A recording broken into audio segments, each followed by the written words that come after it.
Can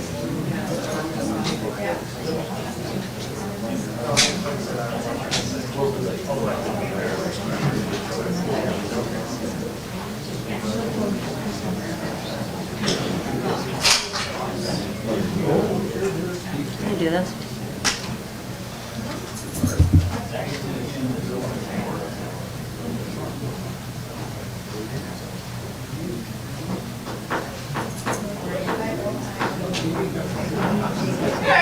We're okay. Hi, very nice. Oh, very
I think we're going to be over here.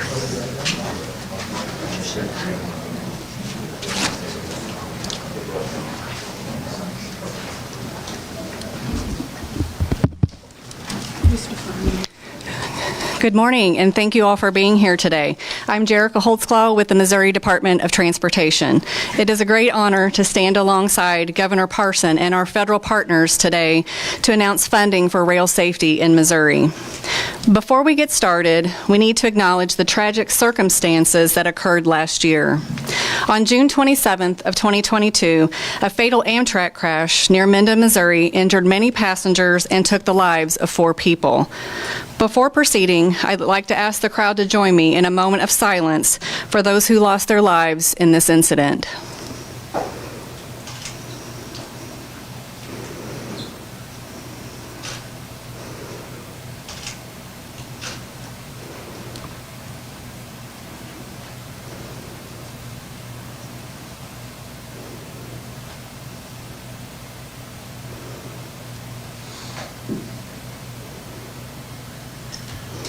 Thank you. Out of the darkness of this tragedy, today we ignite a new focus on rail safety in the state of Missouri.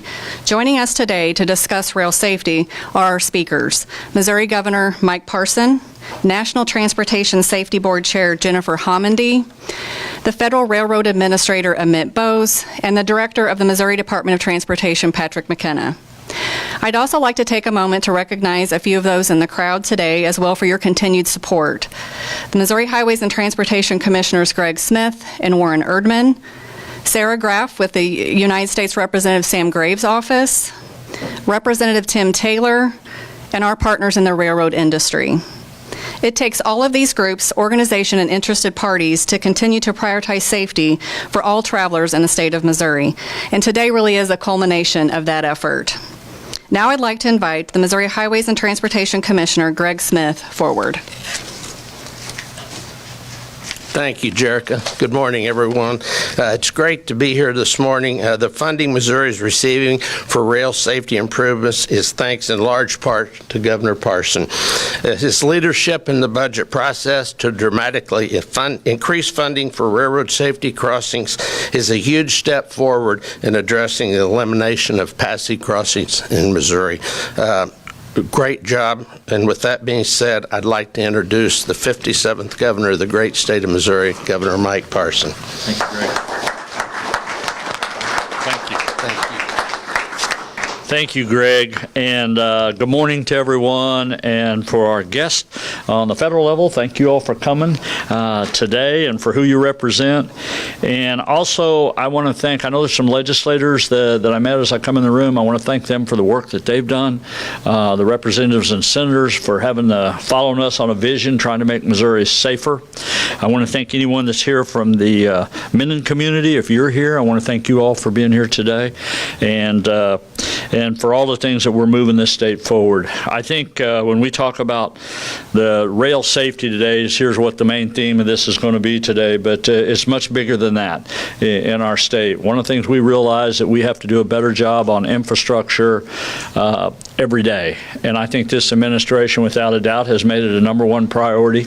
And I think you're starting to see things happen, whether it's through funding, through legislative such as texting and driving, such as our railroad crossings. For years and years, we've not been able to address the issue like we should have. And I think it's unfortunate things happen sometimes that are tragic events that probably a wake-up call for all of us. But I think you can see now we're serious about moving forward, and with MoDOT's help and Patrick's leadership in this building of what they're going to be asked to do and tasked to do. So this year when we were able to take $50 million and dedicate it strictly to railroad crossings is a game changer for the state of Missouri. There's lots of good things that's going to happen out of that. But hopefully it is the beginning of a path that we can continue on to do what needs to be done for these rail crossings all over the state, whether it's in small communities or bigger communities. But we know it's an issue that we're going to have a great opportunity to make Missouri citizens much safer, and people that ride the rail and the freight that goes down that rail and the people that utilize those rail lines are going to be able to be part of that. You know, Patrick McKinnon, our directors, had a tremendous responsibility. Anytime you're running an agency like MoDOT, there's lots of things goes on every day from all aspects of the state. I first want to say thank him for the changes he's been able to adapt to, and this organization has been able to adapt to, and what we're doing in this state, and how much we have increased the infrastructure portion of our state. So I want to thank him and his staff for doing that. I want to thank the National Transportation Safety Board Chair, Jennifer Homney, who's here with us today. I had a chance to visit with her outside a little bit, so I will tell you this. I think she can stand on her own 2 feet without a doubt and make the calls and say what it needs to be done to make things safer in this country and in our state. And the Federal Railway Administration, Administrator Amit Bose, I want to thank you for being here today to be part of this, to do that. So, again, I think there's going to be lots of people today that's going to talk about what happened in Minden. I know there's a report come out yesterday talking about the cause of that accident, so there'll be some clarification on that, and then we'll be able to answer some questions after this. I think we also have to realize that we've got more than 1,400 roads across railroads with no active lights or gates. So that's a tremendous amount of space out there and roads that have to cross those every day, and why we all need to do a better job, including not only MoDOT, but the citizens need to do a better job and make sure we're doing all the safety requirements it takes to be able to do that. And as a result, House Bill 4 last year, with the help of a lot of people in the legislative branch, we were able to secure $50 million in general revenues to improve safety at Missouri's public railroad crossings. And I think when you look at that, our first priority to improve safety is the 47 passive public crossings of passenger rails across there. A lot of that's going to be the Amtrak when you get into the details of it. The one reason that I wanted to be here today is, number one, the Minden issue was a terrible tragedy, to say the least. People lost their lives. The driver lost their life. The passengers lost their lives. But I also want to commend the people that were there that day for the work that they did to help. And when you look back on that day, when you look at the local communities, the local emergency responders, the state, everybody that was involved in trying to deal with a very tragic situation, I don't think it could have been done any better for what happened that day. It's unfortunate lives were lost, unfortunate it ever happened in the first place, but the truth is it's about picking up the pieces after a tragedy, and I'm proud of Missouri citizens for what they did that day. I'm proud of what the emergency personnel done that day, and I want to make sure and remind everyone what that day was to that community. With that, it's about moving forward. It's about not letting it happen again. It's about figuring out ways that we can do it better, and that's exactly why we're here today, and to make sure that I say my thanks on the federal level for everybody involved here that's helping us in this state, and more importantly, to make sure to ask that we continue that support and that we move forward in the state of Missouri. So with that, thanks everybody for being here, and I'm going to turn it back over to Patrick or whoever's next up. Patrick. Governor Parson, thank you for your leadership. Your leadership across the board in workforce development and infrastructure, and your consistent and persistent focus on that has moved this state forward in so many ways. It's going to be felt for generations, your leadership. And I am so honored to be here with our federal partners. NTSB Chair Hamady, thank you for coming out and for the work that you do on behalf of the citizens of this country to keep us safe while we're traveling around just trying to do our work and get where we're going. And Administrator Bose, your partnership, your stewardship of your agency, and the work that you do is vital across this nation. We've been great partners. We want to build on that partnership and improve safety. You know, the top focus here is prioritizing work on 3 passenger rail lines. This is why we're here. And what I want to say right from the start is, you know, you come into a role, you look at the things that are in front of you, you look at the way things are. And the way things are and the way things have been in Missouri has been an underinvestment in some of the critical infrastructure for several decades now. That's no one's particular fault. That's all of our fault, right? That's not any one person, any one organization, any one party, but it's all of our fault. And as a person responsible here at MoDOT, I don't think I did a good enough job of explaining to the public the issue that we faced, the underinvestment in dealing with local road systems and the private crossings that exist on the state. And how can you sit here and ask public policymakers to respond to information they don't have? As Governor Parson said, Menden was a wake-up call, and it was a wake-up call for that. What can we do as a state, even beyond the state system? We've worked diligently over the years on the state highway system to close those crossings where we could, to upgrade them to active controls. And I'm pleased to say that more than 95% on the state highway system are already complete today. But there's a big gap, and it's a gap that exists for the public, and that's on the local road system and those crossings that occur. As Governor Parson said, there are 1,422 locations in Missouri where roads cross these tracks without warning lights and gates. 47 of those are on the lines that carry passenger rail. All of these 47 passive crossings are on roads owned by local county or city governments. Since the June 27th Amtrak crash that unfortunately killed 4 people in Sheridan County, what we did when we brought a more aggressive budget for it, I want to thank our commissioners that are here, Commissioner Smith and Commissioner Erdman. The Missouri Highway and Transportation Commission told us to do it better. What are we not doing? What can we do faster? So we put a budget request in, well received by the governor, brought forward in his budget, and we were thrilled that the General Assembly acted on that and brought forward $50 million. But before that money was available, starting at the beginning of this fiscal year, we decided, based on all that good advance work, Jerica and her team in our rail section came to me with a plan. They said, let's go out and study these corridors. Let's put an RFP out. Let's get some information so that we can hit the ground running when the fiscal year hits. And that's what we did. We chartered independent studies. They're now completed, and it's part of what we're making public today. to provide a quarter-long comprehensive approach recommending various improvements to enhance safety, reduce exposure, and eliminate grade crossing conflict points. Now, the instruction that I had for our consulting teams was I didn't want them to be influenced by MoDOT. I didn't want them to be influenced by the rail industry, and I didn't want them to be influenced by the local communities. What we wanted is a data-driven approach that was objective so that we could have a starting point that we could start working for.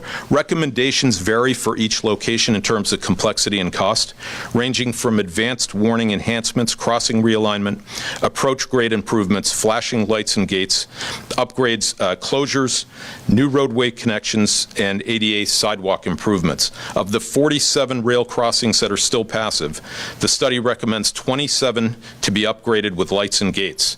17 are recommended to be closed, and 3 will get some other type of treatment, like a security gate or other treatment itself.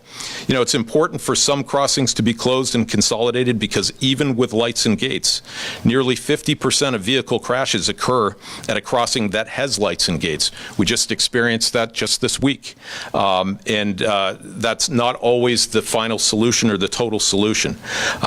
When there are multiple crossings close together, it's important to objectively consider consolidation for overall public safety. MoDOT's going to be meeting. This is the start of public engagement. We've worked in advanced work with the rail industry and with our county association. I'm deeply grateful for the work already that has gone into this and for the partnership that is forming and growing as we attack this issue. We're going to be meeting with the communities along the passenger rail corridors that have these 47 remaining crossings.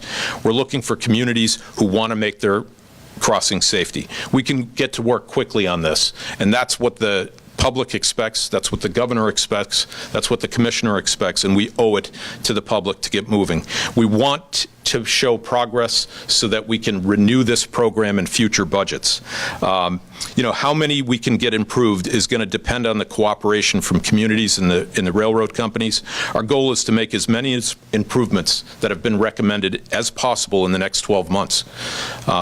In addition to the focus on passenger rail crossings, MoDOT will make $3 million available to local communities to apply for additional advanced signage on roads as drivers approach railroad crossing. These crossings could already have lights and gates, but additional advanced warning signs can further alert drivers to the situation ahead.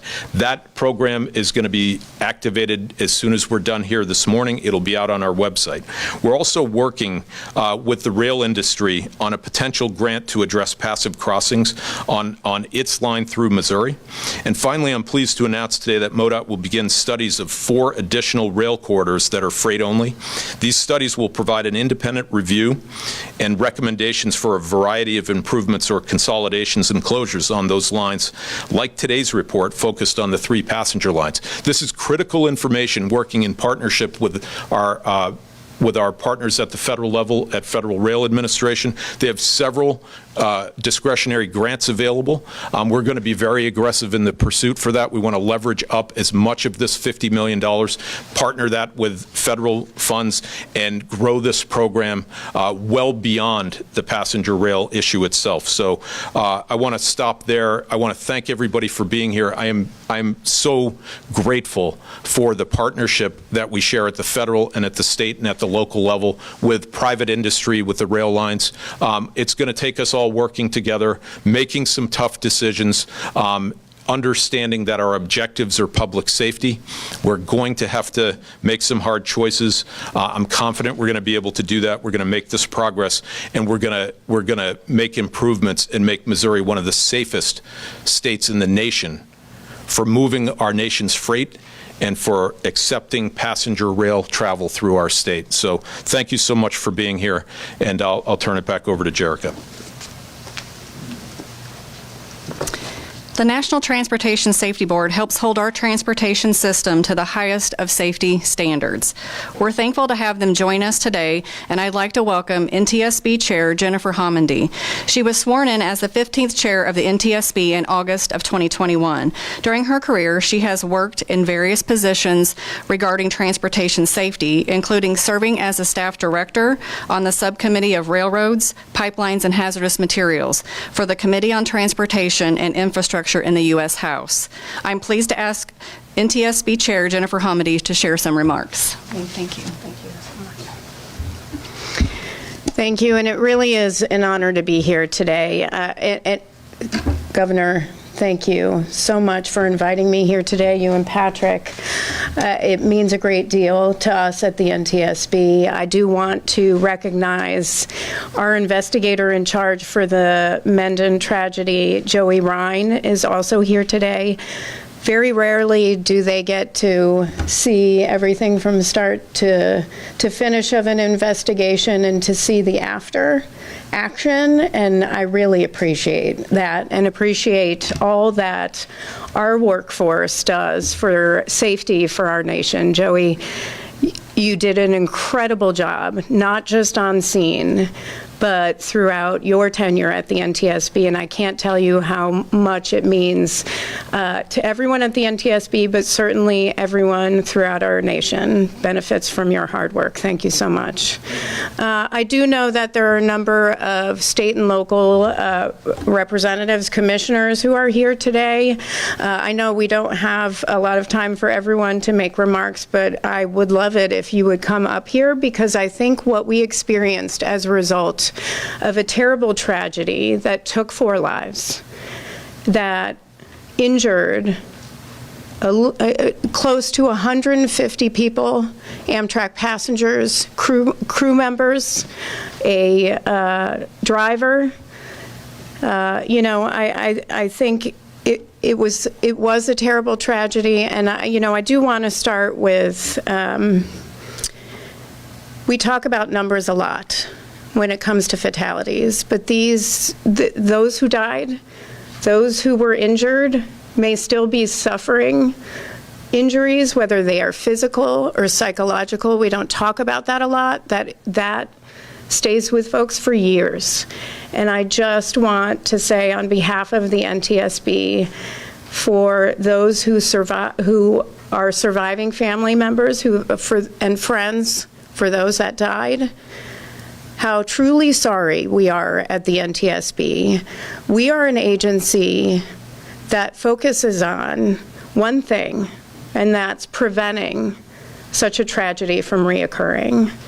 And just know that even though our report came out yesterday, we never forget. We continue to focus on safety. And so our hearts are with you today, in the days ahead, in the weeks ahead, in the months and years ahead. Just know that. I do want to say this, today is really the result of a partnership. And it is, from the governor, from Administrator Bose at the Federal Railroad Administration.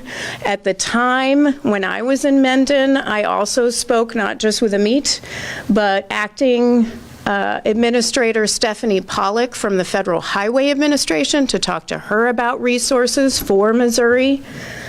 We had the president of Amtrak on scene, Stephen Gardner. We had folks from BNSF, including Aaron Rutledge. I reached out and spoke to, Aaron Rutledge. I reached out and spoke to the Sheridan County Commissioners, Evan Emmerich, Jared Meyer, and Terry Milford. And at the time, I had stated at one of our press conferences that we were going to have a meeting, that I was going to bring together everybody, and also the Missouri Department of Transportation. I was going to bring everybody together and have a conversation, because I looked around when we were on scene and I said, wow, I know the heads of all these entities, and we can do something here. We can improve safety, not only for Mendon, but throughout Missouri. And so we brought everyone together to start that conversation. And everyone started from the place of yes in that room. You know, the county commissioners showed up, and I will tell you, I spent time with just a great person, Mike Spencer, who is a local farmer in Mendon. He had me, you know, at his house. We sat in a barn and talked about what he experiences when he's operating his combine and he comes up at that grade crossing, which at the time was incredibly steep. So I just want to say how it's a unique circumstance here. It's very rare that everyone comes together to figure out how to improve safety. And I'm really touched by that. You know, people did die, people were injured, but we want to make sure it doesn't happen again. And something good came out of something terribly tragic. And so I just want to thank everybody here. We did issue our final report on Mendon. I think it speaks volumes for the governor's actions, for Patrick's actions, and for others in this state, that we didn't issue safety recommendations because action was already taken. That really is incredible. We rarely see that at the NTSB. And, you know, this is just a great example of teamwork. And so thank you very much, Governor. Thank you. Thank you very much. And thank you, Patrick. I think just an incredible job. I will close with that. And, well, actually, sorry, I see you clapping. One thing I do want to mention, and the governor mentioned this, there were a lot of men and women on scene. It really was entire counties coming together for something terribly tragic after the derailment, after the collision. We had the Missouri Division of Fire Safety, Missouri State Highway Patrol, Missouri State Emergency Management Agency, Missouri Department of Conservation, the Sheridan, Macon, Lynn, and Randolph County Sheriff's Departments, Macon and Brookfield Police Departments, countless other agencies. We had medical providers, nurses reaching out, and the brave Boy Scouts from Troops 12 and 73 out of Appleton, Wisconsin. These young men helped their fellow passengers evacuate the train and administer first aid to the wounded in a terribly tragic collision. I just want to thank you for everything you all did.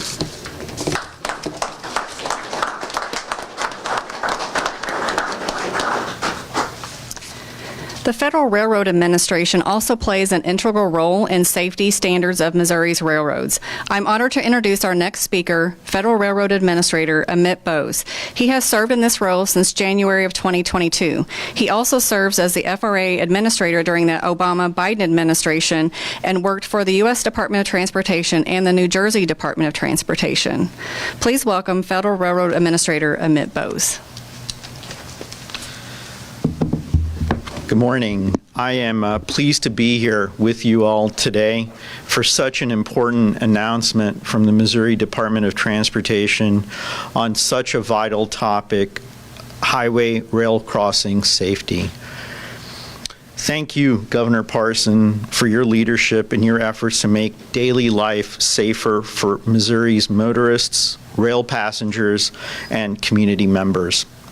I want to recognize Director McKenna and Missouri's Department of Transportation for identifying grade crossings for improvements and your focus on safety. In addition, I want to acknowledge the work of the Missouri Legislature, also FRA's ongoing continuous work with your congressional delegation, including Chairman Graves and your senators on rail safety.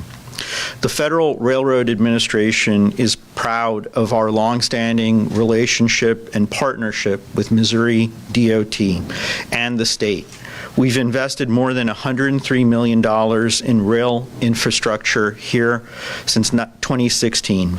We're eager to identify even more opportunities to work together with Missouri. The Federal Railroad Administration's top priority is always safety. This guides our actions and our infrastructure investments and underpins departmental initiatives like the Department of Transportation's Executive Safety Council. I know that this is a priority that the National Transportation Safety Board and Chair Homendy shares. I want to thank her for all she does in the name of rail safety. The reality is, incidents at grade crossings remain far too common, not just here, but nationwide. As we saw with the tragic accident in Mendon a year ago, such events can be of the highest consequences and have far-reaching effects, not just for drivers, but the people on board those trains and the people who operate the trains.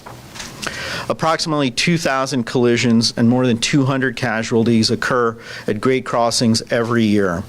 That's an unacceptable status quo.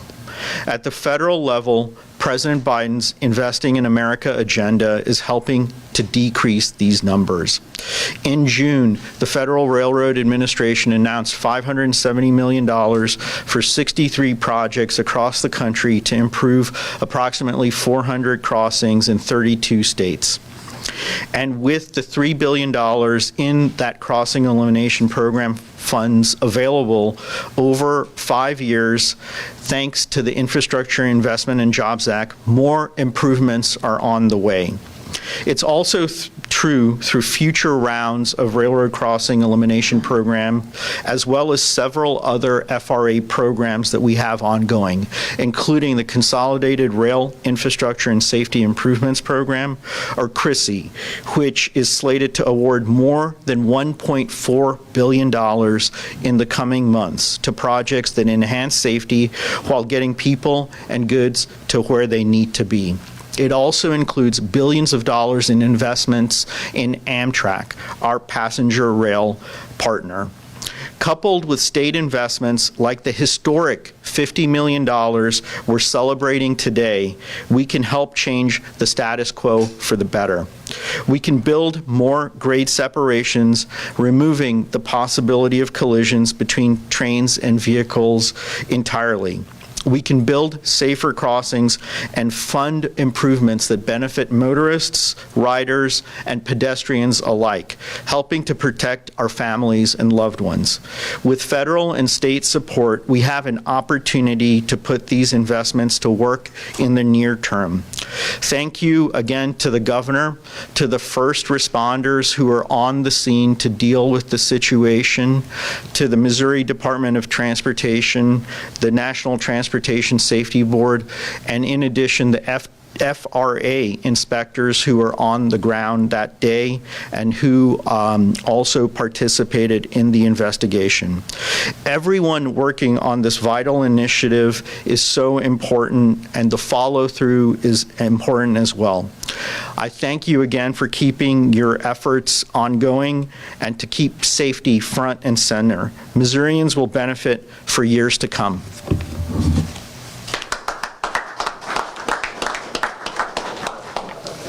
Thank you all for being here today and together continuing making strides in the area of rail safety. That concludes the presentation portion of today's meeting, and I'd like to turn it over to Director McKenna for questions. All right, again, thanks for being here. Appreciate it. Thank you for the words, the inspiration. I have to readily admit, I'm inspired by the service of our governor. I'm inspired by the service of Chair Homendy. I'm inspired by the service of Administrator Bose.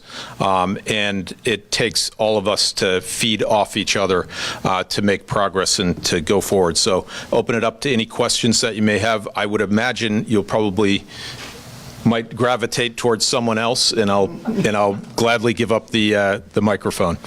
My question's either for the governor or Director McKenna. Why did it take something awful to get to this point today? That's a fair question. When we look at the resources for infrastructure across the board in this nation and in the state for 20 or 30 years, I think a lot of things were built really well in the past. We rested on our laurels, and we haven't kept pace.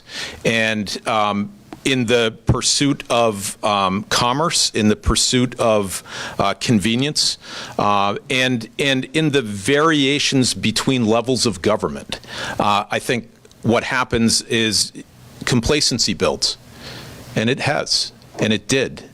And the only thing I can say really is that our duty is to eliminate the complacency when we're faced with such a tragedy. And we've been looking at all areas that we can. The most precious resource at the state level from a budget perspective is general revenue. And that goes to fund so many worthy causes each year, and competing for it is difficult. I will say, on the part of the Department of Transportation, we did not make this a more broad issue that we should have. We accepted that there was 25 cents per license going into a fund that dropped $1.5 million into a fund, and we tried to do as best we could with the resources that were available, and we're barely even keeping up with inflation. That's a responsibility that I take very seriously, that we didn't explain the true unfunded need.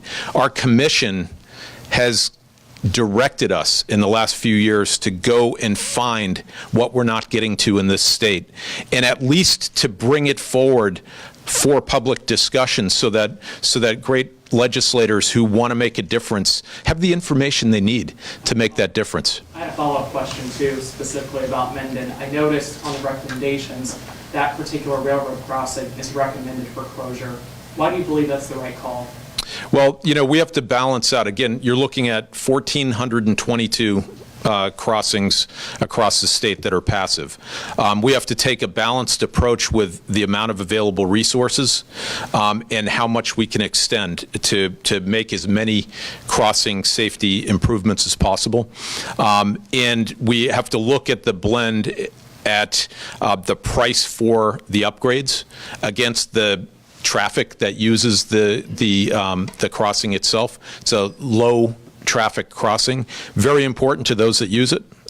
We have to look at outer road systems and others, but that is, again, we have this recommendation from consultants on an objective basis. There were 17 total closings recommended. I'm sure that will meet with some opposition at the local level. We're going to have to work through those things and find the right solution and the right mix of funding. But why not add lights and gates then? Because it's been on the statewide improvement list for a couple of years now. It's been closed. Sure. Since the collision. I think when you look at the details in the NTSB report and you look at the skew of the crossing and the height of it, there's a significant amount of work to upgrade that beyond just lights and gates. So it's a higher cost for that improvement. That's the primary reason. I have one for the governor, if you don't mind. Certainly. Governor Parson, given that this is visibly a priority now, do you imagine that this allocation of money is the end-all, or is this merely a good start and you see other enhancements and improvements down the road? Yeah, I don't think there's a question. It's the start. I think kind of a little bit of follow-up question, what Patrick was saying.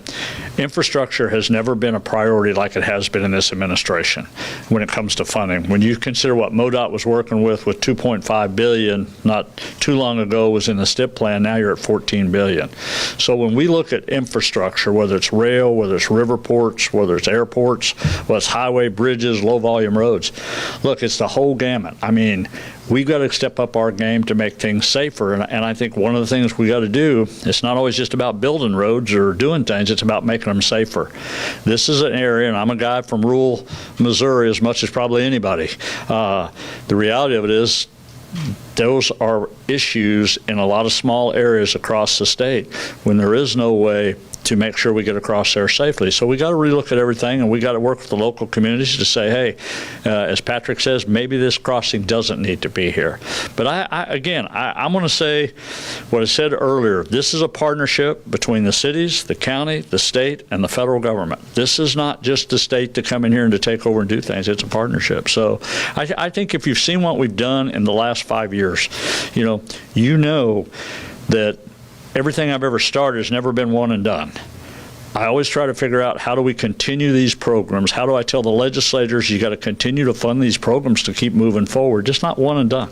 That's not who we are, and I think the legislators understand that as much as anybody. Do you have an observation then on that crossing amendment? In your own observation or opinion? Well, Well, it depends what we do on the safety side of things. I think it depends what we're going to do at the end of the day, how we're going to address that issue. I think, look, a terrible thing happened there, so we want to do everything to make sure it doesn't happen again. But I will also tell you, because of that accident, it's why we're talking about it. But there's lots of other areas out there the same way, and you got to figure out, how do you do that priority and how do you make sure you get them done with working with the local levels.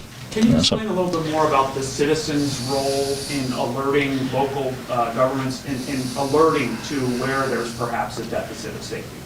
Yeah, I don't think there's any question. Look, we're a state agency just like a federal agency standing here. You've got to take the impact of the local area. You've got to be able to understand what they're going through on a daily basis, whether that's emergency vehicles, whether that's school buses, whether those workers going across there, whether it's farm equipment, versus there's a lot of things you have to take in when you figure out how you do this. Now, what you got to really do is get into it, and you got to roll up sleeves, and you got to work with the local levels and says, look, maybe you don't need 5 right here, crossings real close together. Maybe we can do with 3. But I mean, that's something for MoDOT and for the local levels to work with. But I think it takes an effort from the local all the way up to the state. Governor, in the past, you approved a fraction of the amount of money we're talking about today. What ultimately convinced you to approve the $50 million? Well, I don't think the $50 million for the rail safety, no doubt has been long overdue. It's things we can do, and we can do it now. We can afford to do it. No different than all the bridges we did, $350 million here when I first started. Making all these improvements are making things safer, and I think, again, this is the beginning of what we need to do. To go from 7 to 50, what changed? It was typically $7 million that you approved for projects like this. Now it's 50. Because I think we have an opportunity to do that. We have an opportunity to make it a priority where before, and in fairness to Patrick and MoDOT, you've got to weigh out what you can do and what you can't do. And I think what we're telling everybody, the legislators, including myself and MoDOT, is saying, look, okay, we're going to start making this more of a priority. We got the funding to do it, so let's go out there and get it done. And for me, that's, at the end of the day, it's about results. I think this kind of piggybacks on another question, but do you expect this $50 million to continue each year? Because, as you all mentioned, there are a lot of passive crossings over here. Well, I think it's the beginning. I think if you really want to address the issue, we have to continue supporting the funding to be able to fix the problems. Now, this was a legislative fix also, but I also think MoDOT, and the rail companies and the local levels, again, can find solutions where they can partner to make these things better for everybody. Again, I just don't think it's MoDOT or the state's responsibility to do this. I think it's a combination of all the above. So maybe there's other resources the counties might have, the cities might have, and the rail might have. But again, I want to stress that everybody has been good partners at this point. Director McKenna, got a question. Hey, look, could we do this? Here, I'm running your press conference here all of a sudden. If you have questions maybe for me, or if we could finish them up, I'm good. I'm not to tell you guys what to do. I know you're in the business of the media.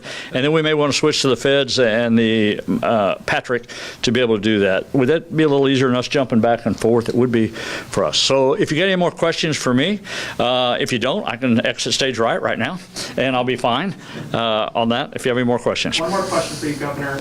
So $50 million going to these projects, what's not getting funded then? What had to be taken away to make this happen? I don't think anything's been taken away. I don't guess I understand your question. I guess there's always a limited budget, right? And so $50 billion allocated, that had to come from somewhere, and someone else isn't getting that in return. Are there other programs that are not getting that as a result? I don't think there's any problem not getting funded. I think you got to make choices. I mean, I have to do that every day as governor when you start talking about that budget, and you got to see what your priorities are. You're getting into quite a bit there when I try to answer that, but it's why you veto some things sometimes. You got to figure out what are your priorities and where do you want that money to go to, and what's really more important at the end of the day for the entire state, which makes this job a little more difficult sometimes than just when you have a certain area of the state. I got to figure out what is the best thing to do for the state. I know you had your hand up. I'm going to take you for the last question. Governor, a couple days ago in near Belton, Missouri, there was another accident on a train that came into contact with a truck. No deaths, obviously, but some injuries. There was signage around there. I went to the site. There was signage around there. Is it also going to be a thing, like you were talking about earlier, maybe an education campaign to get people to understand that, hey, this is something that you have to know what you're doing. When you come to Yeah, this. I don't think there's any question about that. We got to continue to do that. I think for you and the media that are here today, play a huge role in trying to do that. I mean, we have education in our schools, all the way from elementary to school. We do things advertising-wise and everything, and just like what you're talking about there, you can do all of those things, and we got to continue to do them. But sometimes, as in these cases, sometimes mistakes are made by drivers, and you just kind of sometimes wonder why we do those things. But you see it whether it's railroad crossings or frankly whether you see it on the highways. People make some judgment calls sometimes that for whatever distractions they might have, and we all know we live in a world of a lot of electronics anymore. All of us do, so it's important to pay that. So thank you all for having me here today, and I appreciate it very much.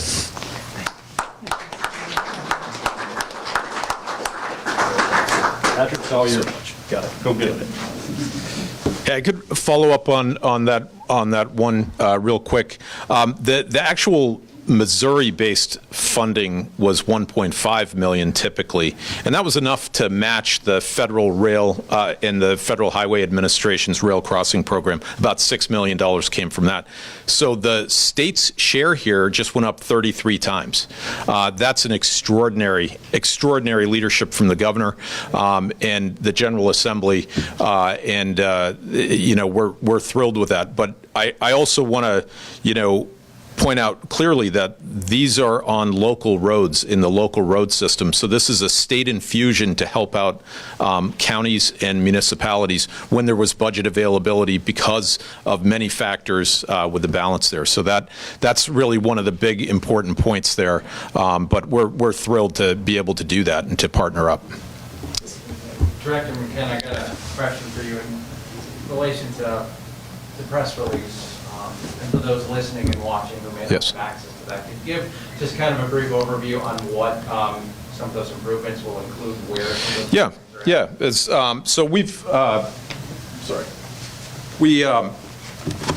we just released essentially the full and the complete studies that studied the 3 passenger rail corridors, and we honed in. The idea here is to take action as quickly as possible on the subset of the 47 passive crossings on passenger rail lines. What are combined consultants recommended. And again, as the governor said, these are recommendations. These are not final determinations. We have to do the public engagement with our communities and the rail lines to schedule these. But 27 upgrades to lights and gates. Out of the 47, 17 closures are recommended at various locations in the press package and on our website. Should be live now. That's all available, and it will identify the locations. Now, we did not, we've worked with Steve Hobbs from, he's the executive director with the county association, and he's done a terrific job. We advance copied all counties with this information so that they would not be surprised by it. In those communities where there are closings that are recommended, that is controversial. Wherever there is a crossing, someone's using it, and it's a legitimate reason to use that crossing. We have a responsibility, though, to increase safety and to take the advice of experts that look at these and to do that. We have 2 recommendations for security gates where you could close typically a crossing, but in the event of an emergency like a flood, or maybe there's another event that has to happen, emergency services or others would need to get through, that local officials could open those gates at that time. So that's a really interesting idea. And there was actually a recommendation to convert 3 crossings, and I think this would probably be the most controversial, to convert 3 public crossings to private. Because of the manner of their use and the travel on them today, they seem to function mostly as a private area. I don't know that that'll be something that we'll be able to do, but I want to take these at face value and have frank discussions with communities and do that. The other thing that is in the press release is kind of an advance mapping of the other 4 corridors that we plan to study. This is really important. We have not had the money to do this. The information that we'll gain from the studies that we just did and the studies that are coming, we released the RFP to industry last week, so they're already working on a response to that.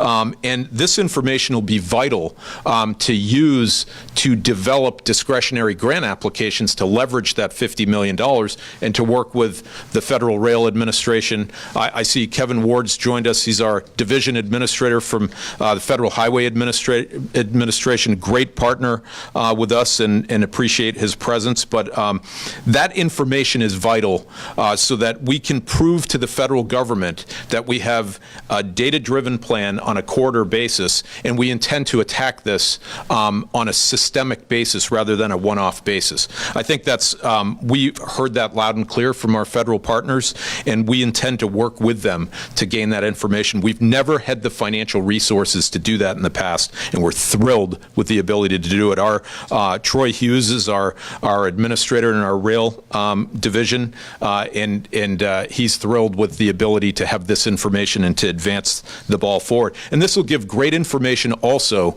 as we talk about extending this programmatically beyond this year. That's the type of information that our General Assembly, that our policymakers and our local officials need in order to see that we're making progress, and when they determine that scarce funding and whether it's appropriate to apply to this program going forward. Director McKenna, I had a two-pronged question for you. How many crossings are typically improved in a year? Isn't it something like 7 to 10? Yeah, very small amount, because we've had $7 million to work with, and we're talking about an average of about $400,000 a crossing at present for the upgrades at present. Do you know that exact number year to year? I know it's kind of gone down.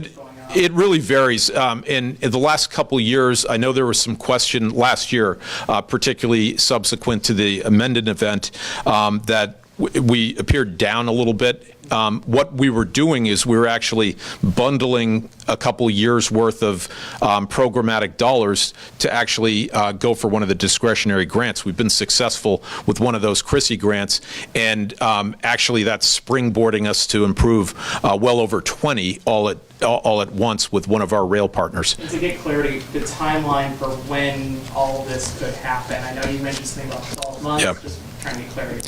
My goal is to make as much progress in 12 months as possible.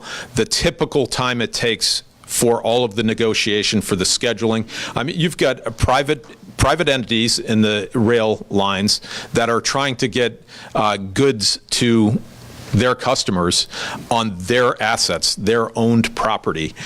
They have to schedule time to make these improvements. They have to shut down their commerce to do that. That's a big imposition for them that we recognize, because moving freight through Missouri is a vital need for the state, the region, and the country.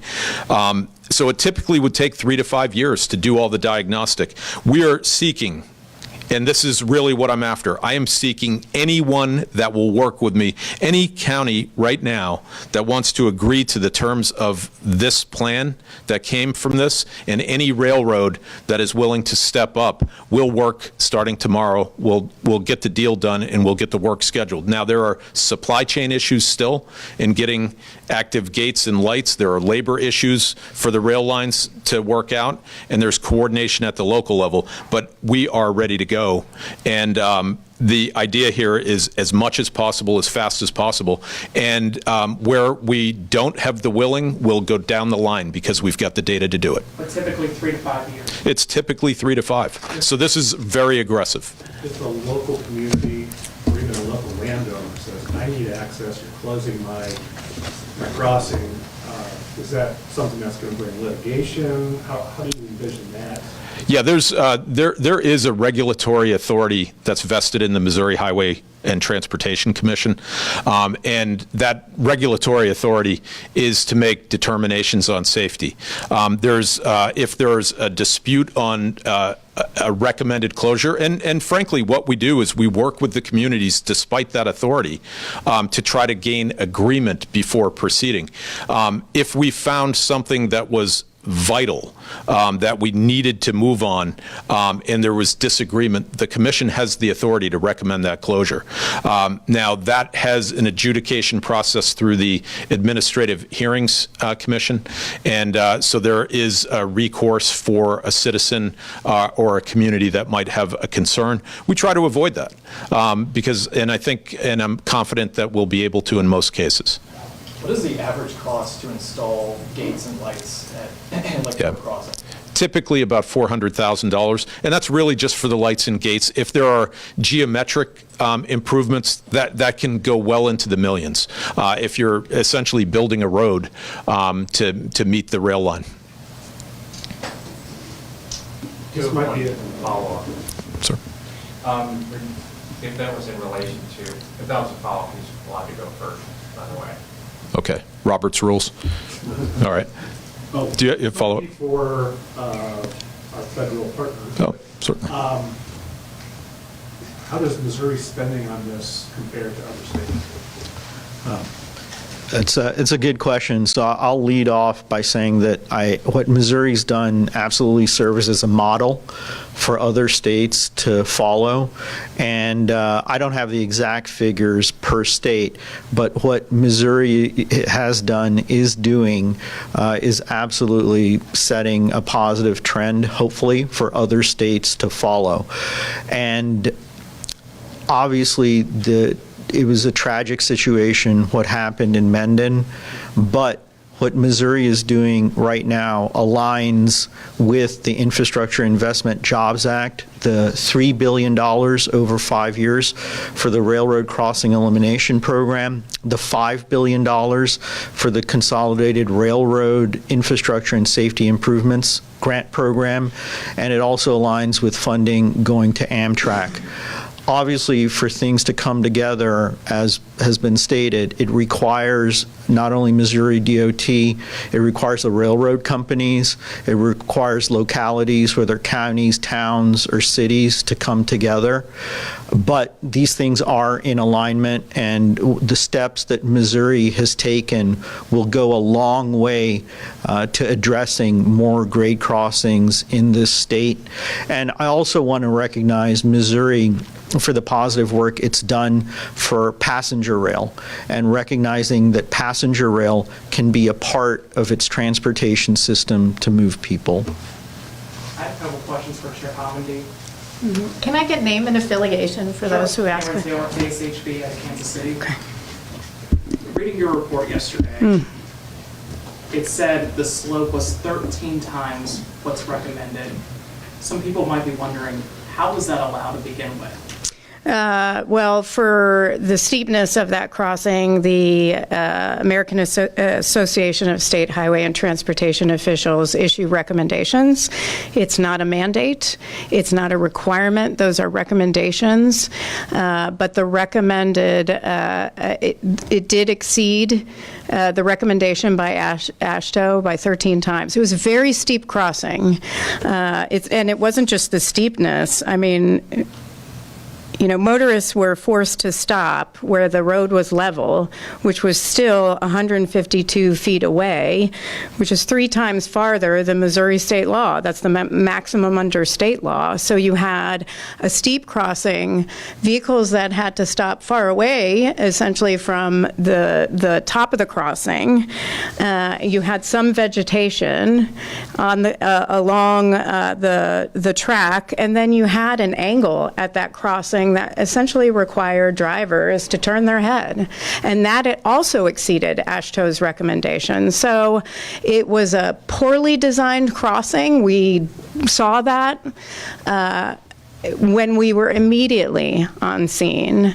And so for this one, and one thing I will say, and I appreciate Patrick taking the brunt of it for the state, but there is a responsibility by the railroad to also ensure safety, especially when you have passengers being transported on your rail line. In this case, you have BNSF who owns the freight rail line, you have Amtrak who operates on it, and then you have a county-owned road.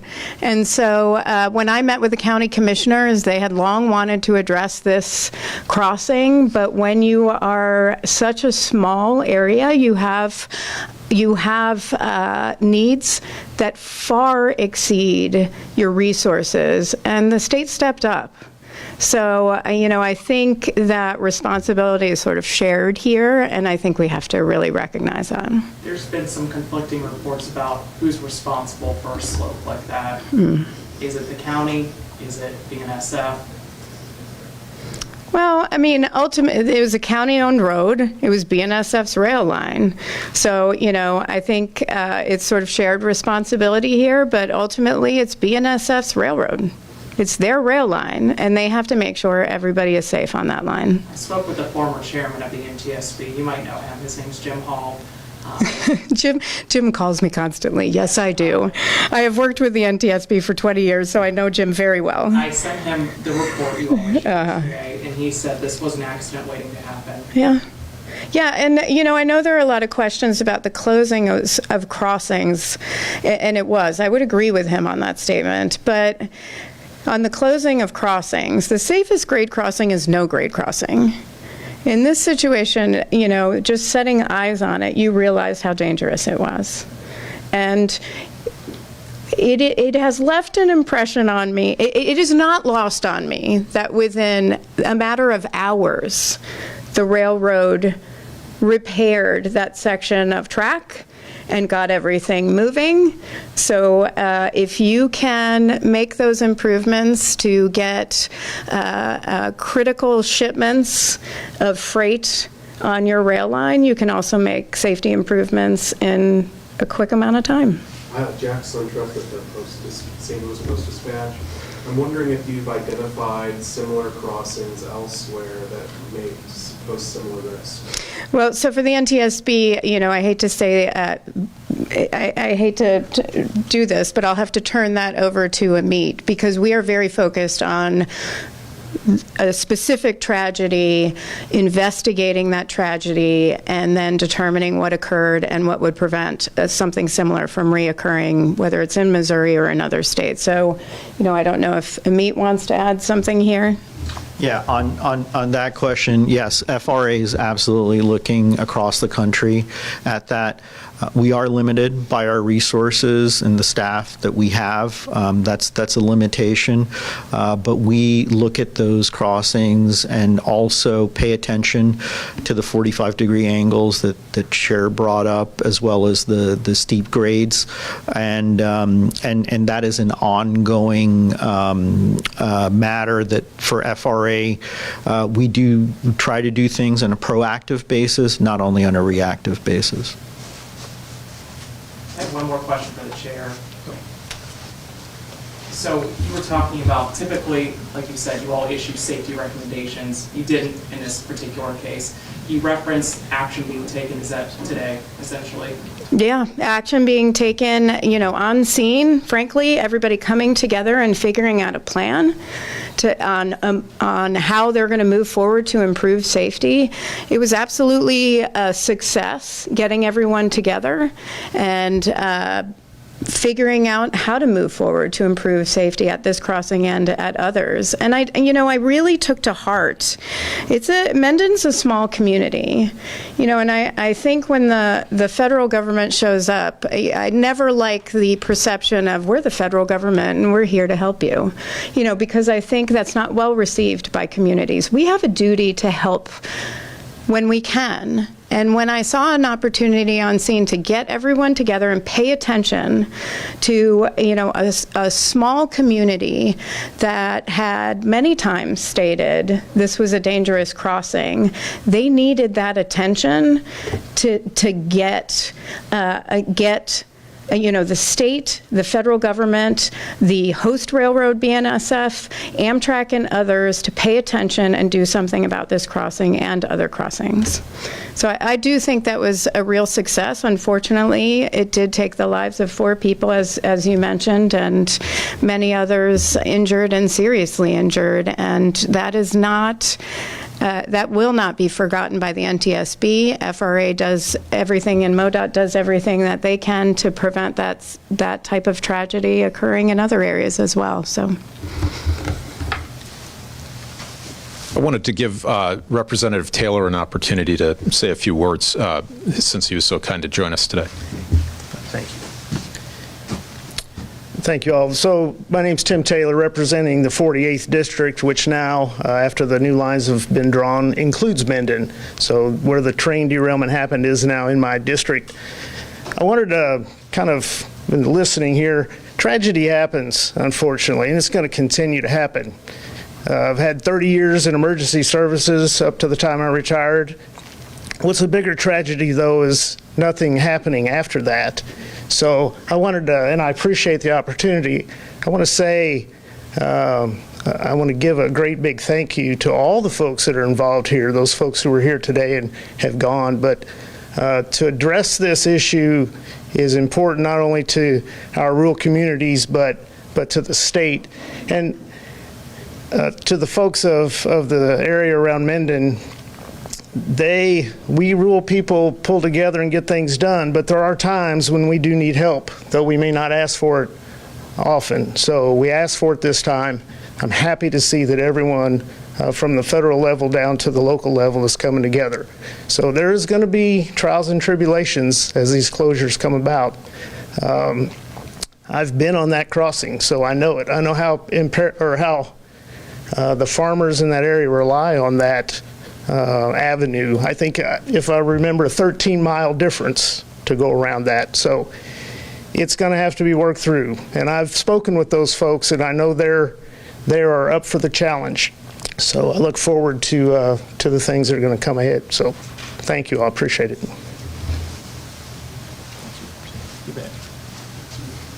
We wear you out? All right. Thank you so much for being here. Really appreciate what you do, and thanks for helping us get the word out. yeah, great job. Jennifer Hahn. I think we ran it. Yes, we did. Yes, good to see you in better, slightly better circumstances. Yeah. Hi, Justin, how are you? Good to see you. This is Kelly Cole. Hey. So listen, Hi. I couldn't make it to Chillicothe. Fantastic. I went back and watched the whole meeting, and you had good words about safety. I Great appreciate work. Thank you. Thank you. The elevation represents Pretty raw after losing last week.